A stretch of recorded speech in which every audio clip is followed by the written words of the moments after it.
नमस्कार प्यारे साथियों, कैसे हैं आप सभी? आशा करता हूँ आप सभी बहुत अच्छे होंगे, स्वस्थ होंगे और मन लगा करके आप अपने बिहार बोर्ड की परीक्षा की तैयारी काफ़ी अच्छी तरीके से कर रहे होंगे। साथियों, आज हम लोग बिहार बोर्ड क्लास 10 संस्कृत के चैप्टर 9 स्वामी दयानंद पाठ के ऑब्जेक्टिव प्रश्नों की चर्चा करने वाले हैं। तो आप लोग वीडियो में शुरू से लेकर के अंत तक अवश्य बने रहिएगा। साथियों, स्वामी दयानंद पाठ आपके पूरे सिलेबस का सबसे महत्वपूर्ण और सबसे बड़ा चैप्टर है, क्योंकि यहाँ से भी अच्छे खासे प्रश्न आपकी परीक्षा में पूछे जाते हैं। तो आप लोगों को हम जितना भी बताते चलेंगे, समझाते चलेंगे, जितना भी प्रश्न बोलते चलेंगे, आप उनको अवश्य याद कर लीजिएगा। चलिए, आपका पहला प्रश्न है, स्वामी दयानंद का जन्म किस राज्य में हुआ? ऑप्शन ए गुजरात में, ऑप्शन बी बंगाल में, ऑप्शन सी मध्य प्रदेश में या ऑप्शन डी उड़ीसा में।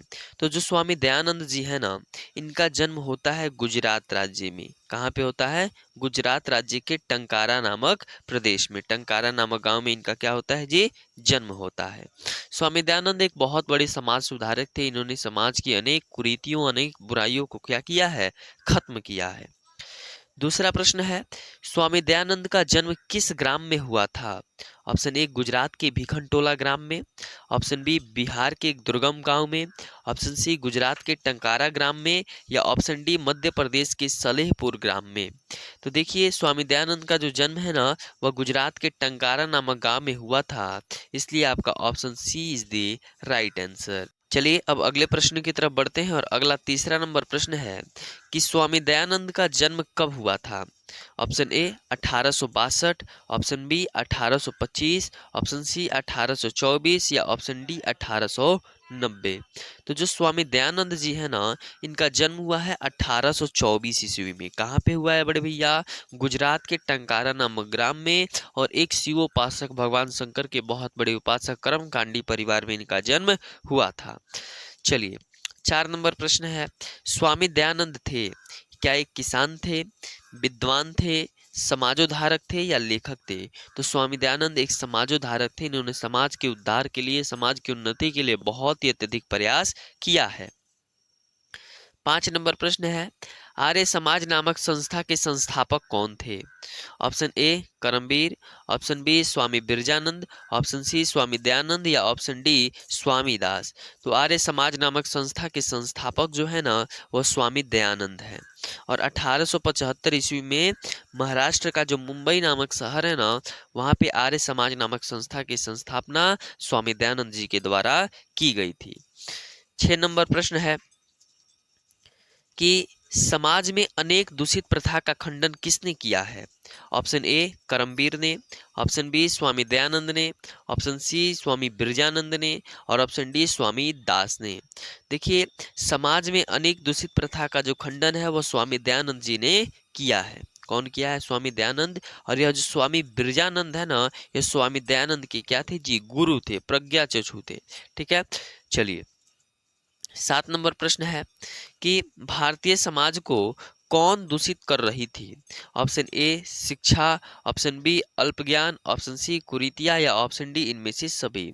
तो भारतीय समाज को अनेक प्रकार की कुरीतियां जो हैं, जैसे धर्म कार्य में आडंबर, स्त्री शिक्षा पर रोक, बाल विवाह प्रथा, ये सभी हमारे भारतीय समाज को दूषित कर रही थी। 8 नंबर प्रश्न, स्वामी दयानंद का जन्म जो है वह किस परिवार में हुआ था? ऑप्शन ए अनपढ़ परिवार में, ऑप्शन बी कर्मकांडी परिवार में, ऑप्शन सी गरीब परिवार में या ऑप्शन डी इनमें से कोई नहीं।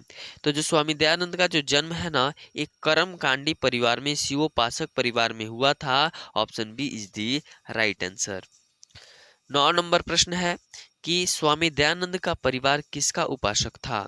ऑप्शन ए विष्णु का, ऑप्शन बी ब्रह्मा का, ऑप्शन सी शिव का या ऑप्शन डी इंद्र का। तो जो स्वामी दयानंद का जो परिवार है ना, वह किसका उपासक था जी? भगवान शिव का उपासक था। आपका option C is the right answer. 10 number प्रश्न है, स्वामी दयानंद के बचपन का क्या नाम था?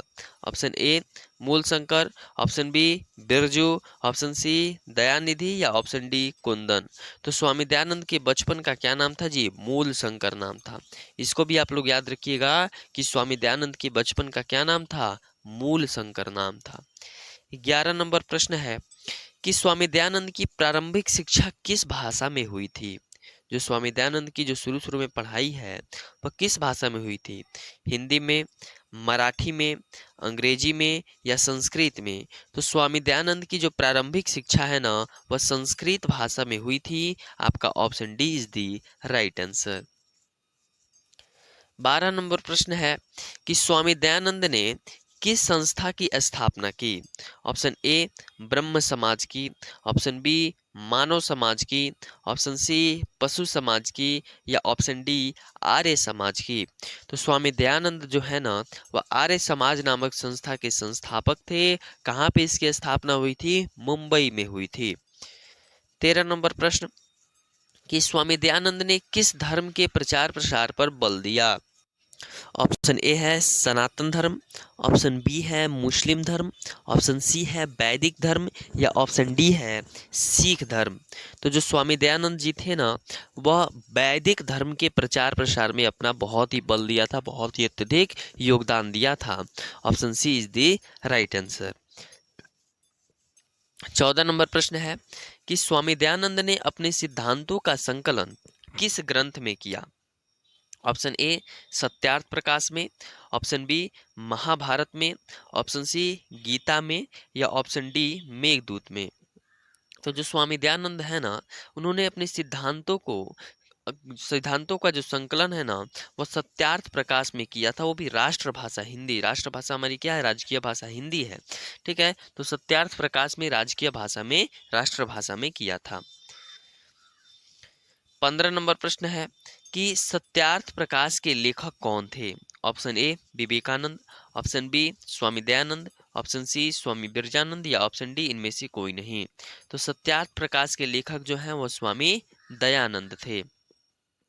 16 नंबर प्रश्न, स्वामी दयानंद ने आर्य समाज की स्थापना कब किया?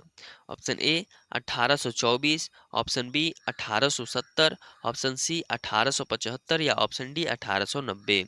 तो स्वामी दयानंद ने आर्य समाज नामक संस्था की स्थापना जो है वह 1875 ईस्वी में किया था। कहाँ पे किया था? मुंबई में। 17 नंबर प्रश्न है डीएवी विद्यालय की स्थापना कब की गई? ऑप्शन ए स्वामी दयानंद के जन्म के बाद, ऑप्शन बी स्वामी दयानंद के जन्म के पहले, ऑप्शन सी स्वामी दयानंद की मृत्यु के बाद या ऑप्शन डी स्वामी दयानंद की मृत्यु के पहले। तो डीएवी विद्यालय की जो स्थापना है ना, वो स्वामी दयानंद के मृत्यु के बाद की गई थी, यानी कि 1883 ईस्वी के बाद। स्वामी दयानंद की मृत्यु 1883 ईस्वी में हुई है और 1883 ईस्वी के बाद जो उनके अनुयायी थे, जो उनको मानने वाले थे, उन्होंने डीएवी दयानंद एंग्लो वैदिक की स्थापना की। 18 नंबर प्रश्न है डीएवी विद्यालय की स्थापना किसने की? Option A Birjanand, option B Dayanand, option C Raja Ram Mohan या ऑप्शन डी दयानंद के अनुयायियों ने। तो डीएवी विद्यालय की जो स्थापना है ना, वह किसने की है? स्वामी दयानंद जी के अनुयायियों ने। आपका option D is the right answer. 19 number प्रश्न है कि मूल शंकर किस विद्वान के पास गए? Option A Surdas, option B Birjanand, option C Kabirdas, option D Narharidas. तो जो मूल शंकर है ना, मूल शंकर, वह किस विद्वान के पास जाते हैं? प्रज्ञा चक्षु बिरजानंद जी के पास जाते हैं। आपका option B is the right answer. 20 number प्रश्न है कि स्वामी दयानंद के गुरु का क्या नाम था? Option A Surdas, option B Birjanand, option C Kabirdas और ऑप्शन डी है नरहरिदास। तो स्वामी दयानंद के जो गुरु जी थे ना, जो उनके दीक्षा गुरु थे, उनका नाम क्या था जी? बिरजानंद। और वैदिक धर्म के प्रचार प्रसार का उपदेश इन्होंने ही स्वामी दयानंद जी को दिया था। 21 नंबर प्रश्न है मूल शंकर में वैराग्य भाव कब उत्पन्न हुआ? ऑप्शन ए माता के निधन पर, ऑप्शन बी ससुर के निधन पर, ऑप्शन सी पिता के निधन के बाद, ऑप्शन डी प्रिया के निधन के बाद। तो मूल शंकर में वैराग्य भाव प्रिया के निधन के बाद उत्पन्न हुआ। ठीक है, यहाँ पे इस चैप्टर में यह सचेत रूप से बताया नहीं गया है कि प्रिया उनकी बहन थी या पत्नी। ठीक है, इसका कोई उल्लेख नहीं है, मतलब रिश्ता का कोई उल्लेख नहीं है। तो ऑप्शन है प्रिया के निधन के बाद आपका सही उत्तर हो जाएगा। 22 नंबर प्रश्न है मूल शंकर मूर्ति पूजा के थे पक्षधर, विरोधी, सहयोगी, इनमें से कोई नहीं। तो मूल शंकर जी जो थे ना, वह मूर्ति पूजा के क्या थे, विरोधी थे। क्यों विरोधी हो गए थे? क्योंकि उन्होंने उनके यहाँ एक महाशिवरात्रि के दिन रात्रि जागरण मनाया जा रहा था और उन्होंने देखा कि भगवान शिव की प्रतिमा पर कुछ चूहे चढ़ करके जो भी द्रव पदार्थ रखे गए हैं, प्रसाद रखे गए हैं, उनको खा रहे हैं। तो मूल शंकर ने सोचा कि भगवान तो अपनी रक्षा कर ही नहीं पा रहे हैं, तो हमारी रक्षा क्या करेंगे। उसके 2 वर्ष के बाद उनकी प्रिया का निधन हो गया, 2 ही वर्ष के बाद। तो उनको ऐसा लगा कि मूर्ति मतलब हमारे माता पिता इतना भगवान शिव की पूजा अर्चना करते हैं, वह मूर्ति की पूजा करते हैं, अगर वह उस मूर्ति में प्राण रहता, उस मूर्ति में भगवान रहते, तो हमारी बहन भी ना मरती, ठीक है। और जो चूहे उनके भोजन को खा रहे थे वे खाते भी नहीं। 23 नंबर प्रश्न है, घर को छोड़कर मूल शंकर कहाँ गए? ऑप्शन ए काशी गए, option B Delhi, option C Mathura, option D Banaras. तो घर को छोड़कर जो है मूल शंकर कहाँ चले जाते हैं? मथुरा चले जाते हैं। 24 नंबर प्रश्न है, रात्रि जागरण को छोड़कर मूल शंकर रात्रि जागरण को छोड़कर मूल शंकर कहाँ जाते हैं? जंगल में, विद्यालय में, घर में या आश्रम में। तो रात्रि जागरण को छोड़कर के जो मूल शंकर है अपने घर की ओर चले जाते हैं। आपका option C is the right answer. 25 number प्रश्न है, कौन लोग हिंदू समाज का तिरस्कार कर धर्मांतरण स्वीकार किए? Option A Dalit, option B सामान्य, ऑप्शन सी मध्य वर्ग या ऑप्शन डी है शिक्षित वर्ग। कौन लोग हिंदू समाज को छोड़ दिए? देखिए, पहले हिंदू समाज में बहुत ही अत्यधिक जाति प्रथा का प्रचलन था। तो जितने भी जो दलित लोग थे ना, वो अपना धर्मांतरण कर लिए। आपका option C is the right answer. 26 number प्रश्न है, किसकी शाखा देश विदेश में है? ब्रह्म समाज की, आर्य समाज की, विद्यालय की या ग्रंथ की? तो आर्य समाज नामक संस्था की जो शाखा है वह देश विदेश के हर क्षेत्र में है, जो शिक्षा के क्षेत्र में भी कार्य करती है, हर समाज के अनेक कुरीतियों के क्षेत्र में कार्य करती है। 27 नंबर प्रश्न है, भगवान शिव की प्रतिमा पर अर्पित किए गए पदार्थ को कौन खा रहा था? ऑप्शन ए बिल्ली, ऑप्शन बी चूहा, ऑप्शन सी खरगोश या ऑप्शन डी चींटी। तो भगवान शिव की प्रतिमा पर अर्पित किए गए जितने भी भोज्य पदार्थ थे उनको चूहे जा करके खा रहे थे, इसलिए स्वामी दयानंद क्या हो गए जी, घर चले गए। 28 नंबर प्रश्न है, आर्य समाज की स्थापना सर्वप्रथम कहाँ हुई थी? दिल्ली, मुंबई, हैदराबाद या कोलकाता? तो 1875 ईस्वी की बात है। कहाँ पे हुई थी? मुंबई में। आपका ऑप्शन बी सही उत्तर हो जाएगा। चलिए, 29 नंबर प्रश्न है कि स्वामी दयानंद के लिए कौन पर्व उद्बोधक सिद्ध हुआ? दुर्गा पूजा, दीपावली, रामनवमी या शिवरात्रि? तो स्वामी दयानंद के लिए जो है ना, वह शिवरात्रि का जो दिन था ना उद्बोधक सिद्ध हुआ, क्योंकि इस दिन वह क्या हो गई जी, मूर्ति पूजा के प्रति विरोधी उत्पन्न हो गए थे, उनमें वैराग्य भाव लगभग में उत्पन्न हो गया था। 30 नंबर प्रश्न है, गुजरात प्रदेश में स्थित टंकारा नामक ग्राम किनका जन्म स्थल है? स्वामी दयानंद, बिरजानंद, सहजानंद या इनमें से सभी? तो गुजरात प्रदेश में स्थित टंकारा नामक ग्राम जो है ना, वो स्वामी दयानंद का जन्म स्थल है। आपका option A is the right answer. 31 number प्रश्न है कि स्वामी दयानंद के मत से कौन पराजित हुए? अनेक लोग, अनेक जानवर, अनेक पंडित या इनमें से कोई नहीं? तो स्वामी दयानंद के मत से अनेक पंडित क्या हुए थे? पराजित हुए थे। आपका option C is the right answer. चलिए, 32 नंबर प्रश्न है कि स्वामी दयानंद का जन्म कब हुआ था? Option A 1824, option B 1852, option C 1863 या ऑप्शन डी 1953। तो स्वामी दयानंद का जन्म हुआ था 1824 ईस्वी में। कहाँ पे? गुजरात के टंकारा नामक गांव में। 33 नंबर प्रश्न है कि स्वामी दयानंद का मृत्यु कब हुआ था? स्वामी दयानंद का मृत्यु कब हुआ था? 1924, 1952, 1963 या 1883? तो जो स्वामी दयानंद का मृत्यु है वह 1883 ईस्वी में हुआ था। 34 नंबर प्रश्न है कि सत्यार्थ प्रकाश नामक ग्रंथ किस भाषा में लिखित है? सत्यार्थ प्रकाश नामक जो ग्रंथ है किस भाषा में लिखित है?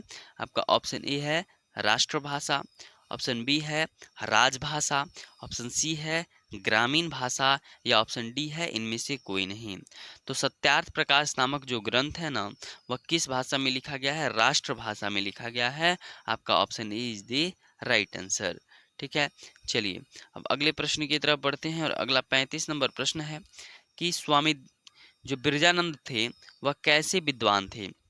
ऑप्शन ए गरीब थे, ऑप्शन बी प्रज्ञाचक्षु थे, ऑप्शन सी लाचार थे, ऑप्शन डी अज्ञानी थे। तो जो स्वामी बिरजानंद जो थे ना जी, वह किस प्रकार के विद्वान थे? तो वह एक प्रज्ञाचक्षु विद्वान थे। प्रज्ञाचक्षु आपका option B is the right answer. ठीक है, चलिए 36 नंबर प्रश्न है कि स्वामी दयानंद को वैदिक धर्म का प्रचार प्रसार करने का उपदेश किसने दिया? Option A Surdas, option B Brajanand, option C Kabirdas या ऑप्शन डी नरहरि दास। तो स्वामी दयानंद को वैदिक धर्म का प्रचार प्रसार करने का जो उपदेश है ना, वह किसने दिया था? तो स्वामी ब्रजानंद जी ने दिया था। आपका option B is the right answer. और आज का अंतिम प्रश्न है कि आर्य समाज की स्थापना किस नगर में हुई? Option A Delhi, Patna, Chennai, Mumbai. तो आर्य समाज नामक संस्था की स्थापना जो है ना, वह मुंबई शहर में हुई है। चलिए आज हम लोग फिलहाल इतना ही रहने देते हैं। यानी कि आज हमने लगभग स्वामी दयानंद चैप्टर से 37 ऑब्जेक्टिव प्रश्नों को देखा और ये सारे प्रश्न आपकी परीक्षा में पूछे भी गए हैं और इस बार की परीक्षा में आ सकते हैं। तो आप इन सभी प्रश्नों को अवश्य याद कर लीजिएगा। और अभी हम प्रतिदिन शाम 7 बजे मिलते हैं और आपके सारे चैप्टर का ऑब्जेक्टिव करते हैं।